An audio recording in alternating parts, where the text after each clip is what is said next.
Hi again, this is Michael Dant from Adventist World Radio. For the next few days, we are working in Rome, Italy. This ancient capital, as we saw in Nebuchadnezzar's vision of Daniel 2, played an important part in the political history of the ancient world. And as we will shortly see in Daniel 7 and Revelation 13, Rome also plays an important part in the religious history of not only the ancient world, but the modern as well. Rome has over 900 churches, but by far the most well-known is the Roman Catholic St. Peter's Basilica. What is not so well known is that neither the Basilica nor the Roman Catholic Pope technically reside in Rome, but in the independent state of the Vatican, which is an absolute theocratic monarchy ruled by the Pope. Perhaps Rome is a fitting place to take a quick look at the history of the Christian Church, as seen through the book of Revelation.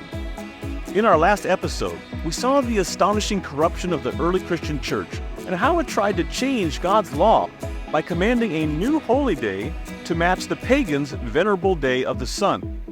In doing so, many Christians forgot the very commandment that begins with the word remember. This attempted corruption of God's law by the early church is tragic, but it is not unexpected. In fact, God predicted it hundreds of years before it occurred.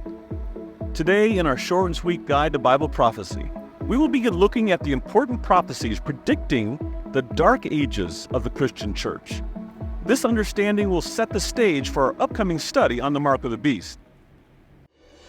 Welcome to the short and sweet guide to Bible prophecy.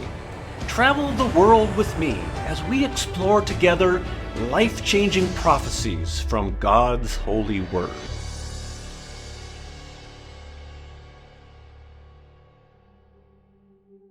Revelation chapters 2 and 3 contain a fascinating overview of the entire history of the Christian church, from the time of its inception after Christ's death down to the present day, the time just before Jesus comes back again. This history is expressed symbolically through 7 real-life Christian churches that existed at the time that the Apostle John wrote Revelation. Most theologians agree that these 7 churches were both literal and symbolic. In other words, their strengths and weaknesses, as recorded in the book of Revelation, were characteristics of real people in John's day.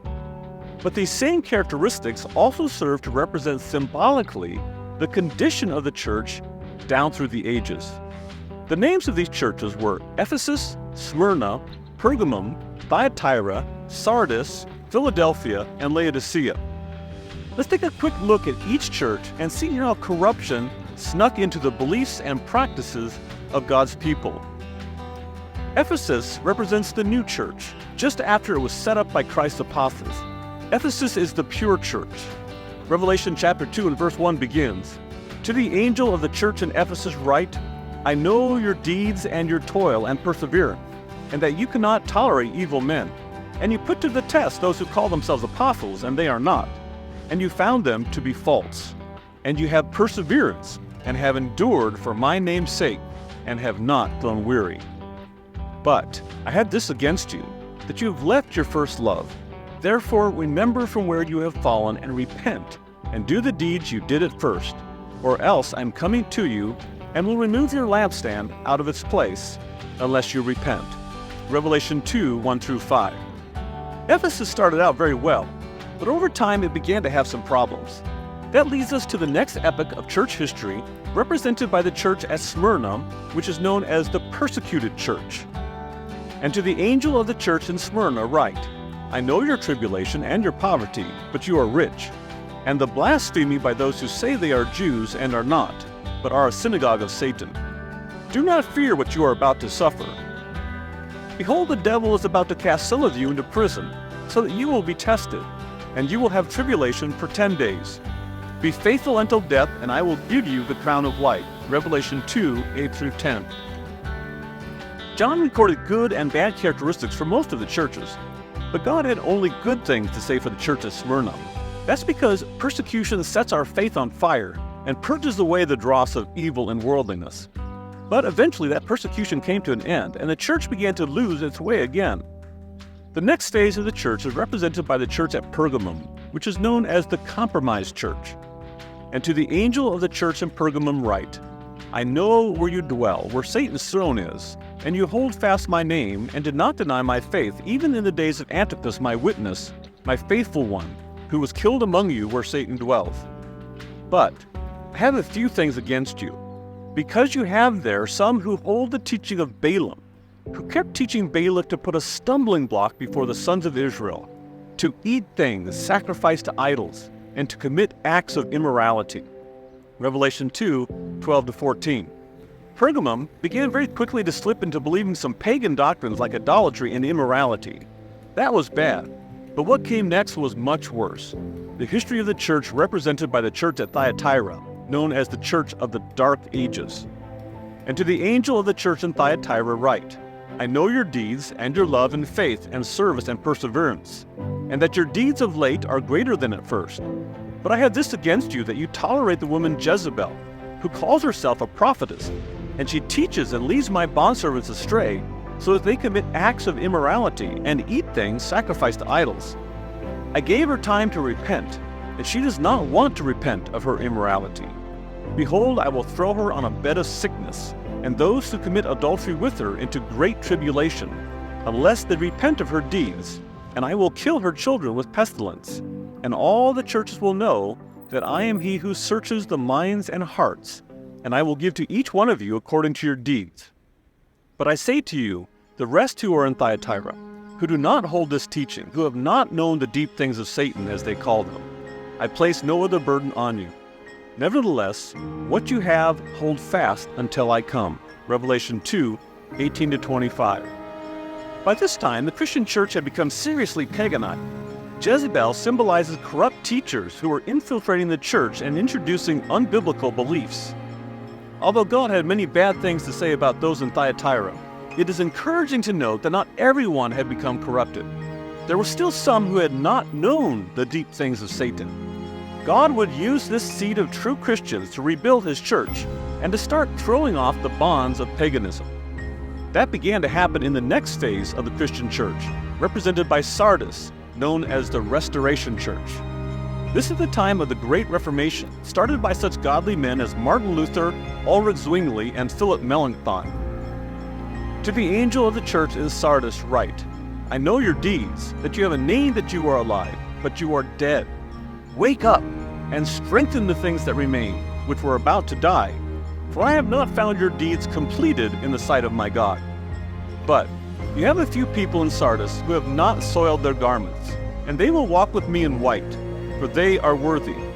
He who overcomes will thus be clothed in white garments, and I will not erase his name from the book of life, and I will confess his name before my Father and before his angels. Revelation 3:1-5. The Christian church at this time in history was very weak, to the point of death, but by God's grace it did not die. The next phase of the Christian church is represented by the church at Philadelphia, known as the Church of Brotherly Love. And to the angel of the church in Philadelphia write, I know your deeds. Behold, I have put before you an open door which no one can shut. Because you have a little power, and have kept my word, and have not denied my name, behold, I will cause those of the synagogue of Satan, who say that they are Jews and are not, but lie, I will make them to come and bow down at your feet, and make them know that I have loved you. Because you have kept the word of my perseverance, I also will keep you from the hour of testing, that hour which is about to come upon the whole world, to test those who dwell on the earth. I am coming quickly. Hold fast what you have, so that no one will take your crown. Revelation 3:7-11. After the Reformation of the Middle Ages, the Protestant churches continued for a while to move away from the pagan beliefs and practices of the Dark Ages. But this progress soon slowed and eventually came to a halt. And that is where we are today, symbolized by the church at Laodicea, known as the lukewarm church.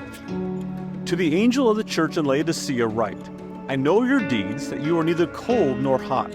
I wish that you were cold or hot. So because you are lukewarm and neither hot nor cold, I will spit you out of my mouth. Behold, I stand at the door and knock. If anyone hears my voice and opens the door, I will come into him and will dine with him, and he with me. Revelation 3:14-20. The Christian church today is still in a pretty bad state. There remain many pagan customs and doctrines that confuse and mislead God's people. But Jesus doesn't leave us in despair. He stands at the door of our hearts, pleading gently for us to let Him in. This is good news. All is not hopeless. God can still save His people. He can help us surrender our lives to Him, and He can free us from every form of paganism and worldliness. So we have taken a quick look at the 7 churches of Revelation because they help us understand the history of the Christian church and how pagan ideas and practices like Sunday worship came into the church. In our next episodes, we'll learn more about the corrupted church, and we'll build a firm foundation for our upcoming study on the mark of the beast.